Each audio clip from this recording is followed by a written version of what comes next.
All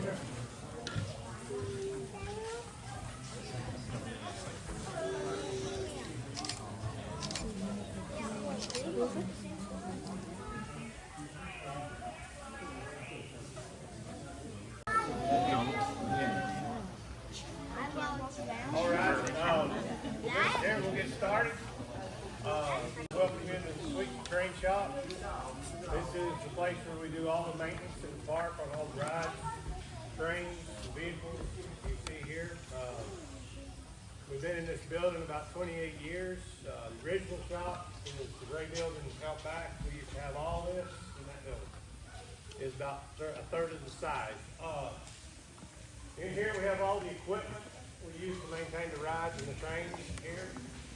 In the back is a 300-ton wheel press. We use that machine to press railroad wheels on and off the axles and crank pins.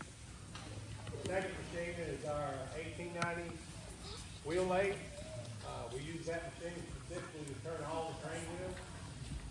And those two machines are out of the old original Tweetsie shop in Johnson City. So they go back to the heritage of this locomotive. The other machines here we use to fabricate all the parts.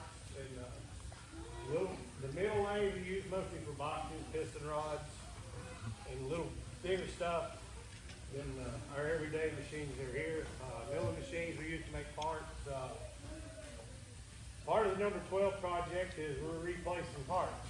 If you look on these pallets here, we made 3 new brake beams. You see the originals. They probably go back to 1917.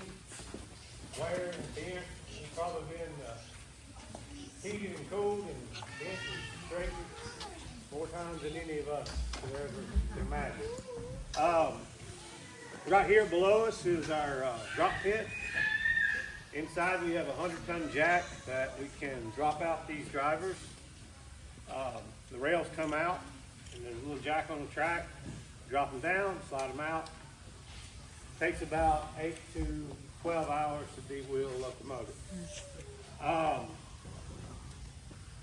little bit about the 12 here. The project is progressing. We have been, last fall after we had Railpan weekend, we had to try to find drawings for this locomotive. There were only 4 built between 1916 and 1919. Unfortunately, we were unable to find the detailed boiler drawings. So we have been working on detailed boiler drawings since January. And they're almost complete.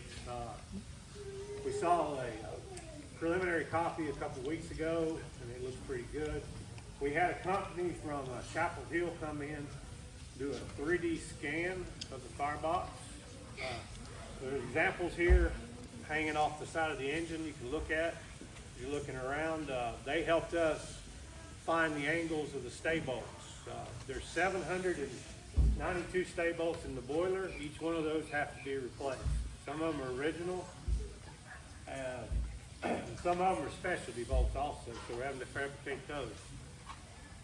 The restoration of the engine is going to involve cutting out the front flue sheet, and we're going to take the original dry pipe out, which is a steam pipe that supplies these cylinders with steam.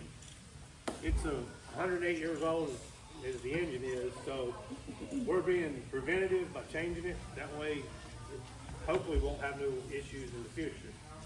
After that, we're going to cut the firebox out, and the firebox is all going to come out the front of the boiler. It's going to be fabricated by a company in Maine. They're going to bend it and shape it, bring it in here. It'll all go back in the same way, and then it'll be a repetitive process. It'll probably take 4 to 6 months to do the process. Once we get done with the boiler work, we'll do a hydro test, and actually we're going to do a steam test on it before we put anything else back on it. And we expect to have it back in service around 3 to 4 months after that. So what you're seeing here is the bare boiler. You see 190 up there, it has green. That is a jacket. We have about 2 to 3 inches of insulation over that jacket and the sheet metal skin. This is the actual boiler. What you see here is grid work. We use these grids to pinpoint specific points on the boiler. So when we go back to reference it in the future, we'll have the same grid. Once we paint the boiler, the grids will actually stay because it's painted. We'll just be able to retrace them the next time. You see a more intricate grid work around the stay bolt. That's because there's higher wear areas back there. And that's where our main issues is in thin and metal. So most of the boiler we're replacing is original. But a small portion of it was put in the 70s. And just to tell you the difference in the steels, the original firebox is from 1917. The small foot section at the bottom is from 1970s. The 70 steel is already wore out as much as the 1917 steel is for 108 years old. So all that has to come out. Every piece of it's coming out. So in the future we'll have it'll just be basically a tube in here. During that process, we're also redoing the entire running gear. We've took out the drive wheels and spring rigging. We're going through that process while the boiler is working on. We had to have it out of the way anyway, because we're going to access parts of the boiler that generally don't have to be accessed. Trying to think here, what else? I hear some parts we're getting ready to store in the next process. We're going through each pallet at a time, rebuilding them, inspecting them, making sure they're ready. We probably wouldn't have been doing the extreme rebuild just yet. It wasn't ready. But while we're doing this, we're doing it, being done with it. So this might be, some of us, the last time seeing it apart. So we hope. But we're also going to replace part of the smoke box.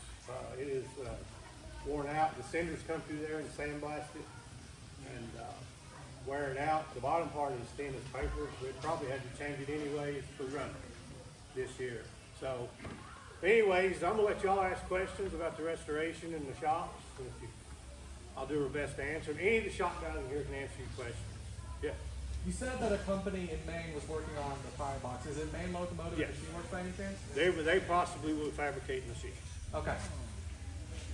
Yeah. Do you guys ever do any like outside contractor work for like other railroads? We do, but right now we're not because number 12 is the high priority. We do sell crown parts, but we're not taking in any outside work right now. The 12 is that operation. Yes. Huh? What do you usually In crown parts, is mostly what we're doing. We used to, but those places have turned into corporate America, and it's become more difficult to work with them, so they go to different places now. They require so much insurance, so much. They won't put the liability on the person who did the work more, so we steer away from that. Even though we stand behind what we do, we stay out of that complex world. At one time, we rebuilt all 4 Walt Disney World engines. From 1996 to 2004, all 4 of the Magic Kingdom locomotives were through this shop. That's actually what built this shop, was the first one. So, but since then, we haven't done anything. Good question? Yeah. I heard from John Garrett and all of our presentation of the building that there were issues with the frame. There's a few issues like broken frame bolts, which is normal. A few like wear points, which is normal wear. It's nothing critical. It's normal wear and tear on the machine like this.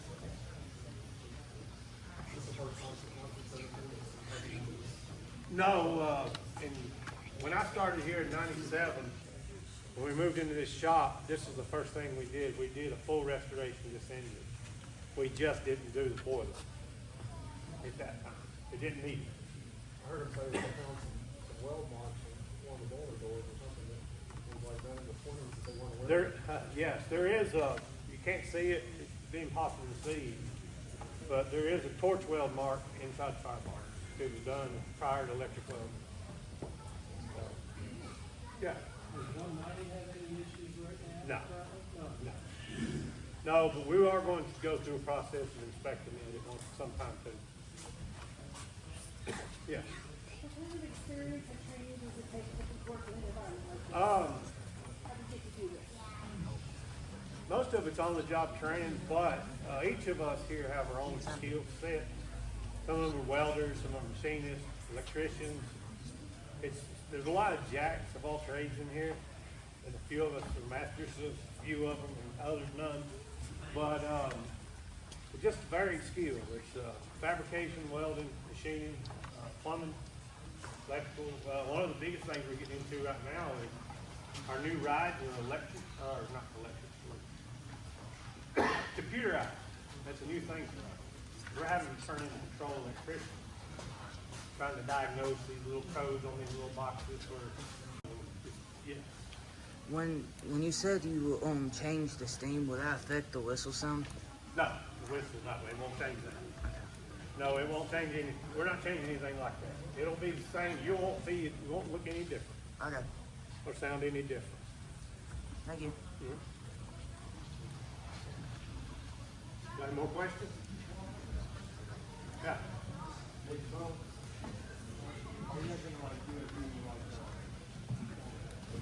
We can play the time. Everything will be painted, tendered and everything will be done. Don't know exactly what it's going to look like. Yeah. Right. Through the process, like this next few months, we're going to start running stuff through the paint booth. Right. Tender and cab and stuff go through the paint booth. Tender's out back off behind the old shop. We had to put it out of the way for a little while. But we'll be getting back on the track with problems in the next few months. Y'all are welcome to look around. Back here behind the lathe is 12 driving wheels. I would not recommend walking through there. It's very close quarters. There's some sharp edges on the wheels still. If you have any questions, feel free to ask any of us, and enjoy your visit.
Only do the rail ped weekly.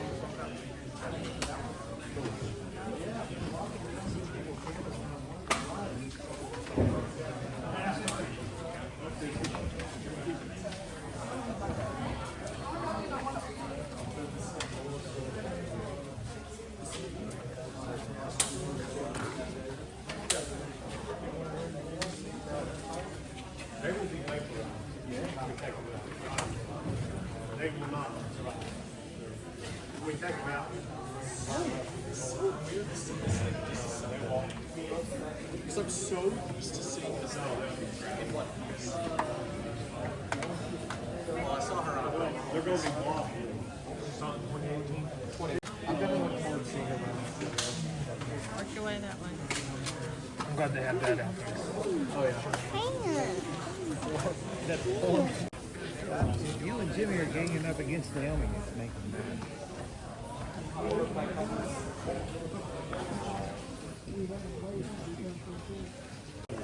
Same here, because I saw 20